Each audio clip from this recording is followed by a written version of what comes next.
When we say the easiest way for you to have non-resistant thought is to get out ahead of it, we'll say it to you even in a more blunt way. The easiest way for you to have non-resistant thought is to hang out with a new person that you don't know. The less you know about them, the less resistant thought is within you. Oh, you're a stranger, I love you. Oh, you killed your entire family? Oh.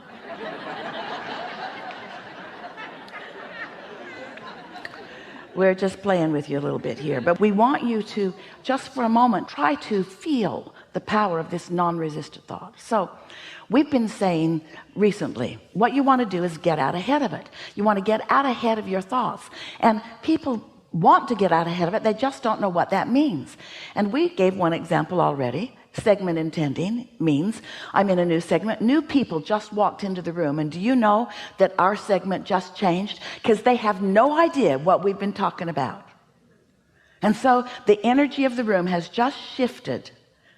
Now, not a problem to all of us because we're in the vortex. Yes, we're in that empowerment. Might be a little while for them to catch up with it, but the segment did just shift, and therefore you are going to notice a little repetition that you wouldn't have noticed before had new people not walked into the room.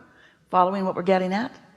Getting out ahead of it. Don't want confusion on the part of those that haven't been here. So when you get into your automobile, it's a new segment. When a new person joins you at the dinner table, a new segment begins. And if you will take just a moment, we're talking about a few seconds to acknowledge new segment and what I intend is.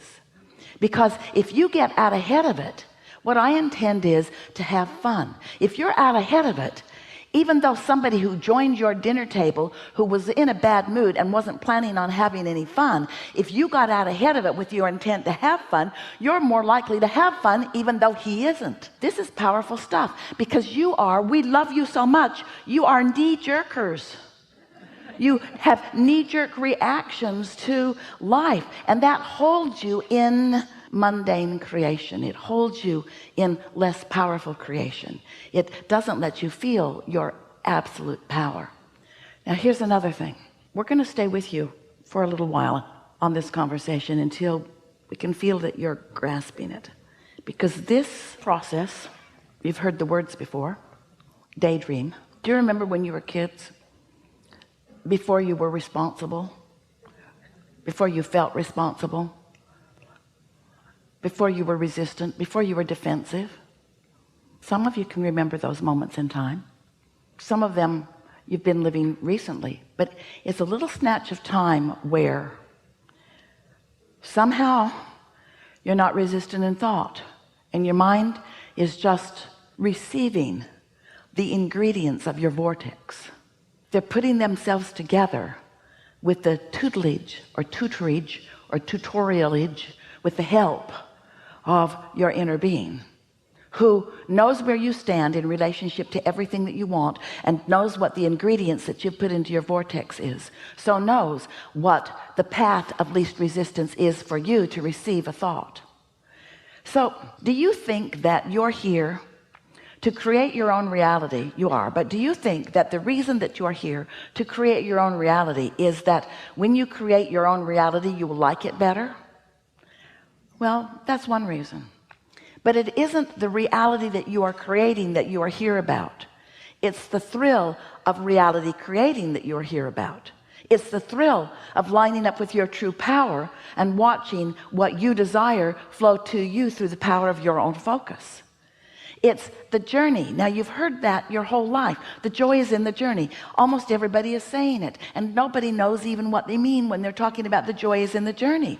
But we want you to know that what we mean by the joy is in the journey is that you did a lot of the journey when you knew what you didn't want and therefore knew what you did want, and you say, well, that was not all that joyful.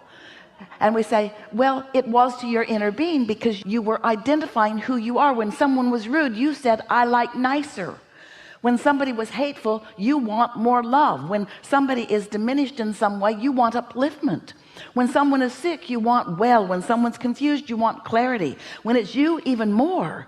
You've been isolating and identifying, and there is this extraordinary grouping of ingredients that are the making of an ecstatic life experience for you. But you got to find a way to be in the vibrational vicinity of it. Now, we've been telling you this story in lots of different ways. We've been saying to you, step one is you ask. That's the contrast part of it. Know what I don't want, ask for what I do want, whether you put it in words or not. Step two is, that's the source energy part of it. That's your inner being part of it. That's the vortex part of it. That's the gathering of the cooperative components part of it. Step two, when you ask, it is given. It's in vibrational form, and you say, I don't want it to be in vibrational form. I want it to be out where I can see it. I'd like to park it in my garage. I'd like to take it to my bed. I would like to go to the movies with it. I don't want this vibrational reality creation. And we say, but it is that way in the beginning. And so if you will accept that the ingredients are there, and that you will be guided, you will be led, you'll be called, you are being guided, you are being led, you are being called to your path of least resistance. But what we're saying to you here today is, you've got some whopping resistance going on, because you have played the objective game so much that you hardly ever put yourself in a position where you can receive an impulse that's on the path of least resistance and feel the empowerment of your inner being about it. So as we're moving forward in this day, we'll play some of this with you if you want to. We want this to just not be something that sort of is intellectually satisfying, or even something that makes some sense to you if you've been studying the law of attraction. We want it to be something that feels real to you. We want it to be something that you say all day long, as Esther often does, ooh, I've got that magical thing going.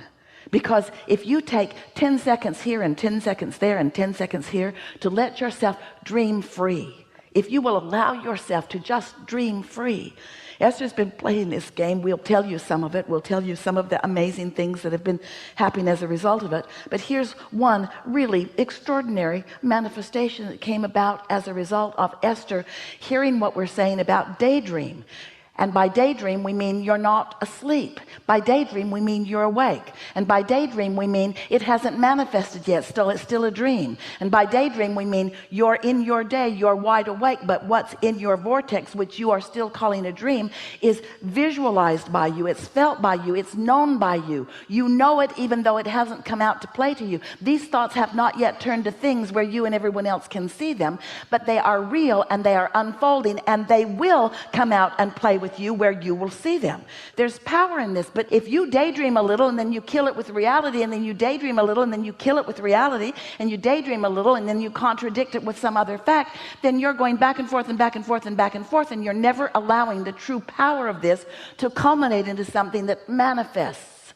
There are people in your world that are doing that. There are masters of science and masters of mathematics and masters of music and masters of all kinds of things. There are inventors of things. There are all kinds of people that have allowed these thoughts to turn to things in their mind, who have been willing to follow that non-resisted path, who have been willing, here it is, to pay the great big price of happiness. We know we're being sarcastic. It's a lot to ask of you to want to feel good enough that you will isolate some thoughts and allow yourself to be that dreamer. So here we're just going to tell you one of the things that happened to Esther. And as we move forward, if there's time, and if we're not full of all what you are asking for, then we'll tell you what Esther's been doing. But we'd rather talk about what you are asking for. But there's so much good stuff going on. So Esther said, Abraham, what do you mean by a daydream? And we said, it's a thought that just occurs to you, and when it does, it's so delicious you don't want to take your attention from it. And when you allow yourself to just softly receive it, this is not a thought you think, this is a thought you receive. This is not you making something happen. This is not you setting goals. This is you receiving clues and ideas and impulses about the goals you've already set. This is about having masters of the universe focusing to you, and you being in a place of receiving the thought, and it being pleasant while you receive it, and not too long after, you knowing that that was a piece, and that was a piece, and that was a piece, and that was a piece, and oh wow, look at this. So Esther went to Nashville for the first time to visit some friends. She bought a Jeep, drove it home. It was so fun. And while she was there, they went to dinner, and on their way to dinner they saw a building, and her friend said, our friend has been in this building for many years. She's sort of like the heart of the community, but she and her husband are moving out of town now, and so she's selling everything in the building. Want to go in? Esther said yes. So she went in, and there were all kinds of beautiful things. There were crystals for sale and jewelry for sale and artwork of all fashion and all kinds of really beautiful things. And Esther got fixated on, her friend pointed it out to her, and then Esther couldn't take her eyes off of it. It's a painting. A man from Vietnam painted it. The colors are soft and lovely, but it is a painting of a lake. Most beautiful soft colors. It's oil, but it's so soft it looks like pastels. And in the sky are two owls. Esther likes owls. And in the lake is a bed, just sitting on the water, with a red bedspread and a woman sitting on it. Sitting. And Esther said, she's got to be daydreaming. Nothing else makes sense. If she was dreaming, she'd be laying down. What's that bed doing on the lake anyway? I'm going to frame that, and I'm going to put a little plaque on it, and it's going to say daydream. Now, don't you think that's nice? That Esther would find something. Maybe it's not ringing your bells, but it rang her bells. It rang her bells. What else could this possibly be? This is someone wide awake in the middle of the day, sitting on her bed in the middle of a lake. What do you want to talk about? A lot of trouble in this room.